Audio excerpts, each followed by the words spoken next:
Hi, my name is Harry Fagel, and I'm a Las Vegas fellow who is a poet and a retired police officer and a dad and a friend and a husband and a brother and many things, many roles I play. And I've been honored to participate in the Las Vegas Book Fair this year remotely. I'm going to do a few poems for you, and hopefully you'll be able to hear it, enjoy it, even though I would much rather see you in person.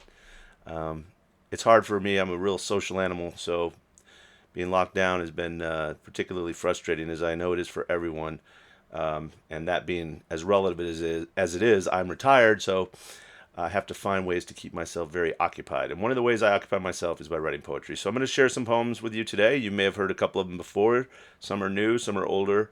And basically, I hope that at the end of it, you can go through your day with a few more words in your head that might help you find the light in difficult times. I'll talk a little bit about each piece before I read it very briefly, and then I'll get right to it. I'm supposed to plug myself a little bit. Please go to harryfagelpresents.com if you need to order poetry, if you need commission work, if you want me to perform for you, if you need an MC for an event. I do all that stuff, and it's all listed on the website along with my CV. If you want to see what I've actually done with my time for the last 50 plus years. So, that being said, let's get started with some poetry. It's a little strange not having an audience, but I know you're out there. So this is for you. If you're watching, this is for you. All of these poems, not just this one. Lately, I've noticed that people are opening up their comments on social media with things such as, if you don't agree with me, then I'm going to never be your friend again, which is really strange to me, but it sticks in my craw. So I wrote posting you, and you can figure it out. Don't panic. The government isn't watching you. You're not that interesting with your lowbrow pornography and your right or left or moderate or feeble or strong opinions. Your rant on Facebook, full of vitriolic and self righteous anger, barely would raise an eyebrow in a room full of evangelists compared to anything remotely mattering, yet somehow compelled you are to share.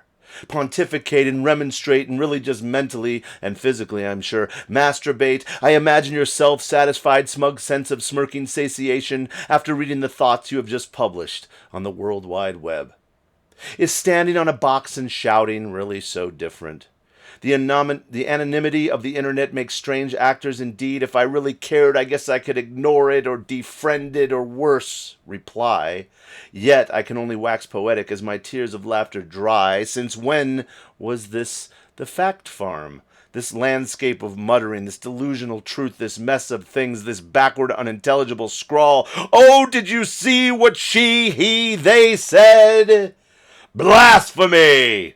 Only it isn't. It's just a low grade echo of nonsensical shite. I can't help but widen my eyes and wonder at the wasted passion of so many. Swaying someone's opinion is a fantastic torpedo of time, almost all the time, yet this is how so many spend their time trying to change my mind on the internet. Come, smile with me and laugh a little and shake your head and bask in the entertainment washing on the shores of this electric landscape.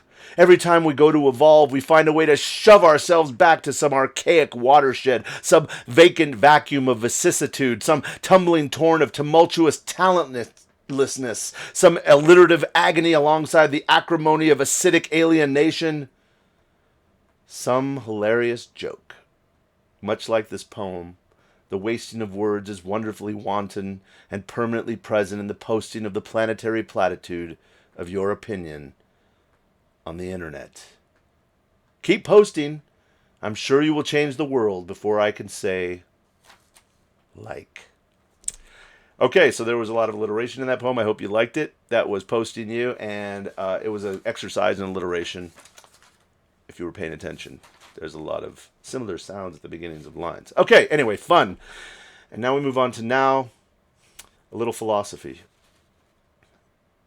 Now, this is it. This one moment, it's all you really have. The rest is just mad speculation, mental remonstration, a burning inflammation, a crystal ball. The road behind burns in the rear view. The road in front is just towering clouds. Maybe it will rain or snow, or perhaps the sun will beam through. For now, it is this moment, trapped in this single solitary breath, a butterfly in amber, a tick of the clock, a precipice, cliff-hanging, wondrous moment. The armor we wear, defense against the unknown, the accumulation, frustration, tenacious creation of a debt we pay again and again for a loan that really may never exist. Here you are. Do you smile? Cry? Frown or drown in sorrow, or frolic in the insanity of the great unknown moment spread before you in a banquet of possibility? Treated like a cancerous wound or a marvelous blessing, it is all we really have. Meteors or suicide bombers can wipe it away like a long-lost memory. Trauma or laughter can embed it endlessly. I yearn and burn and learn from this moment.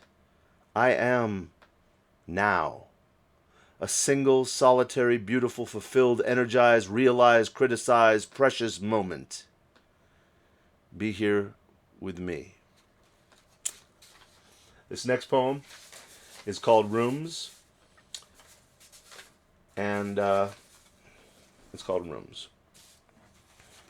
It's a metaphor for the stages of life, depending on where you're lucky enough to be born or not so lucky enough to be born. I mean, it seems like a lot of it comes down to a roll of the dice on that. Our own will, of course, guides us forward, but many of us do not have the privilege of many others, and somehow we have a tough time accepting that when we're the ones with the privilege. And I mean, that's just, I know that's life, and it's the relativity of pain. But Rooms. Standing on the flat concrete, rivers of blood draining through the slanted crease, centered in the stained floor, draining like the life once sitting in the broken back chair, straps hanging loose like lovers' far-flung clothes, pointing empty in every which way. Lush carpet absorbs expensive Italian shoe leather, like walking on a giant marshmallow. Large fans quietly sucking up the various spices of humankind, spitting in out jutting roof vents to land softly far afield. Journey of the privileged and well-kept. Luxury is hidden from the rabble in lavish containers. This room reeks. Unlabeled and unadorned, it rots quietly. Overflowing toilet next to a stainless steel sink. Filthy streaked floors where mops dare not tread. In the bathtub a scrim of dirty water laps the top edge. Some spills like tears down a giant porcelain jar and pools on the floor. Shameful testament of filth left uncleaned. Somewhere a child is crying. Broken black earth turned and trundled in the misty morning. Bones scream from just below the dirt, asking endless questions. Murdered in back alleys and in single occupancy rooms, the bodies rot and seep in the obsidian ground, waiting for the discovery of police technicians and drama television. The wind moans and shudders. One room, a boudoir, lush night and liquid forms dancing in candlelight, strong musk and incense, and a vague tickle of unease. Innocence lost again and again as fantasy descends in the way it does, sexuality as unfathomable as the ocean stretching horizon to horizon. Impossible to know every karmic twist, yet we continue to try them all. In any room a weeping angel awaits, supplicant and vulnerable and barely visible, a light against the closing walls and functionality. In the inner sanctum, in the dark, in the impossible, our dreams reach and often find the way blocked by walls, stretching up into forever, an endless barrier. Now, if you've ever heard me read, I read a lot about, life, but also about the end of life. And I try to touch on suicide in every one of my readings. And if you're suffering from thoughts that, the ideation of suicide, if you're suffering right now and you're feeling the pain, please reach out. There's plenty of resources available. The suicide hotline is available. The National Suicide Crisis Line. There's so many places you can turn. Turn to a friend, to a leader in your community, to someone that you trust, to someone that you don't even. But talk about it, because the hole that you create if you suicide never really gets filled. So I beg of you, if you're feeling those thoughts, and when every human being goes through it at some point in their life, they usually have a moment, and some more than others, some all the time. I just ask that you try to get past it and I believe we all want you here, and especially me. I want you here. So stay here. Be with us. If you could. If you could go back to when you were alive, what would you say to yourself? Would you warn of the vacuum of space? Would you tell of the cold fire of nothing? As you walked in on your weeping mother, would you console her with soft words and gentle touch? Would you explain the moment when your pain became greater than the sum of a mama's love? Or would you watch her silently, liquid contacts coating your eyes as her heaving shoulders mesmerize you and leave you with not a single breath in your lungs? You can count the minutes between each heartbeat as she cries. Would you sit down with your friends and tell more jokes? Would you break balls and smile at the absurdity? Would you cheer at the game and talk about hot chicks? Would you be ashamed at the way you finished living? If you could go back to when you were alive, would you be a ghost, watching from the shadows, the simple acts of just being a living soul, day to day just experiencing the passing of time? Would you scream at yourself, a spirit's hiss, yelling the end was not the end but the beginning of nothing? Would you warn you of the dangers of you? Or would you just nod and wonder? If you could go back, would you? Given a chance to live a life uninterrupted by your own hand, would the gun stay in the safe, safely saving? Or would it come out again, spilling your mind on the floor like old coffee? Choices are all we have. Any other control is just an illusion. So take a minute and just think. You could choose life. And please remember, I'm doing this raw, so if I come off a certain way, I don't mean to. I'm just a poet. So the words are important, but when I'm talking about these things, it's totally it's spontaneous. So hopefully I'm being respectful to everyone, because that is certainly my intent at all times. And if I've lost one of my closest friends to suicide in my life, and many people that I work with, unfortunately, have died by suicide. And so it has touched my life in many ways, and I imagine it may have touched yours, and you may feel a very personal connection to it. I know that I do, and I just want to keep hope in people's hearts if I can, just even if it's just a little tiny bit of hope. Now, we'll move on. Parenting. I could tell you that some of my favorite things in the world are being a dad and a husband. I love being a family man. I love my family so much. They really bring the dimension to this life that makes it so much more amazing and worth being in and experiencing. And I've been blessed, man, and I've been lucky, and I've worked really hard to create a family that was open and accepted and progressive and good and kind and useful and beautiful. And that's all I could ever hope for, and I work at it all the time, and I'm lucky that my kids and my wife, they work at it too, and we really have we've really had some amazing experiences, and we hope to continue having more amazing experiences as we grow. So here's parenting. Fresh ideas, fresh meat, fresh veggies, fresh like our children, hot out of the oven and ready for the street, baked with our love and with a sprinkling of our fears. Spread on top, we send them out. The machine is a wood chipper. It reveals what's underneath. And what role do we play? Our kids play sports, and we want them to get scholarships. They need to be productive members of the herd, part of the mind tank, the collective, the garbage can of homogeneity. So whatever lie you have to tell yourself, whatever bribe you need to pay, whatever line your blood pressure reaches and floods beyond, make your children part of the system. Valedictorian or football star, college and the inherent loans. You can't be shit in America without dollars and dollars. Can I hear you holler? I want my kids to eat off real china in fancy wood-paneled rooms where black cards drop like rain and waiters fulfill your every need. I want them in marble mansions with butlers and au pairs. I want my kids to have enough cold hard cash so if they break the law, they have a way better chance of getting away with it. All this created guilt in me as a dad. I didn't follow the doctrine. I supported my children for who they are rather than what they might become.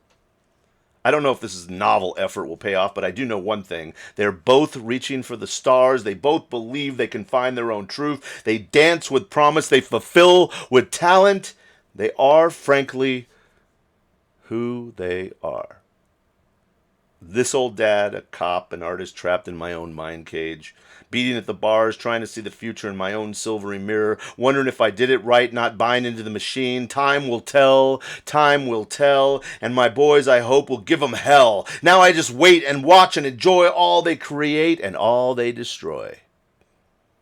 Little human beings just starting out, becoming something greater than the sum of their souls, dancing in the light of their lives and being true to everything within. My greatest gift or my worst choice. It is my only truth to believe in them. And finally, you've listened for a while. I've tried to keep a kind of the politics right now. Every day it seems like it used to be that once in a while you'd hear political stuff. Something would happen. It seems like every day is a shit show, and it's so exhausting. So I'm not going to read any political poetry today. I have plenty of it. I like reading it, and I like pointing out all the ills of society that need to be pointed out so we all can be enlightened, including myself. But I'm going to stay away from that today. I just ask that that you go vote. Make sure you exercise that most precious right, and make sure that you vote. And it's important. Your vote counts. So finally, I'll end on this note, and it's been a real pleasure today reading for you. So I hope that you've enjoyed it, and I'll maybe say a couple more words to close, but for now, please enjoy The Brown. Oh, and by the way, a little background. I actually wrote this sitting in my friend Grouchy John Wiley, and John Inglis. They own Grouchy John's Coffee. It's a fantastic coffee place in Las Vegas. They got a couple locations. It's the best coffee. More importantly, it's infused with J.J. Wiley's special light, and it's just an amazing place to hang out and be artistic. It reminds me of the old school days of like the Cafe Roma in Vegas, where artists were encouraged, and I feel like everyone is encouraged that goes to Grouchy John's. Great coffee, great people. Check it out. I wrote this in here. I was sitting there one day, and this woman walked in, and I was just inspired because she went right to the bathroom. So here you go, The Brown. Beautiful woman walks in, ass like a dream, she sashays across the room, every man's fantasy in tight pants and halter top. Into the bathroom she goes, squats on the bowl, and does what we all do in there. It's the ultimate equalizer. We eat, we shit, we die. No matter how much money or fame or plastic surgery or righteous belief one has, at the end of the day, you sit and grunt and groan and moan and fill the bowl with brown.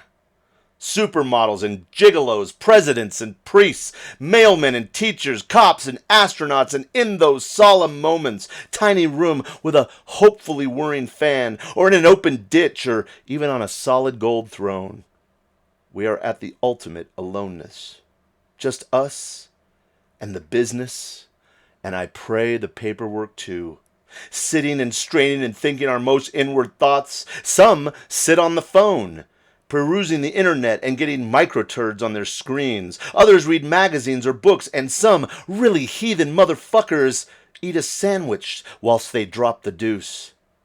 Ultimately, as alone as it is one of the great connectors to all life. We eat, we shit, we die. Don't be depressed. It's not an unblessed thing, this cycle of all living things. It's what we do in the in-between that elevates and demonstrates our capacity for greatness. Our fantastic achievements, our art and our science, our music and love. Just remember, no matter how smart or stupid or gorgeous or ugly, when it all comes down, we all do the brown. Anyway, that's that. I'm Harry Fagel. It's been an absolute pleasure reading for you, as I stated. Please check out harryfagelpresents.com. It's just like it sounds. You can order services from me and check out some of the work I've done.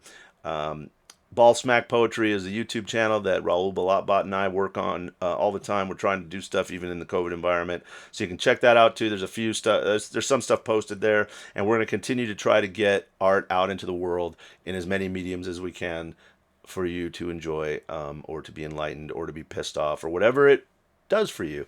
I just hope it does something. Anyway, have a fantastic day. Thanks again to the city of Las Vegas for their supporting the arts even in this difficult time.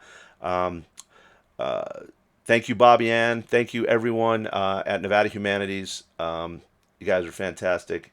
And with that, have a wonderful, wonderful day. Bye.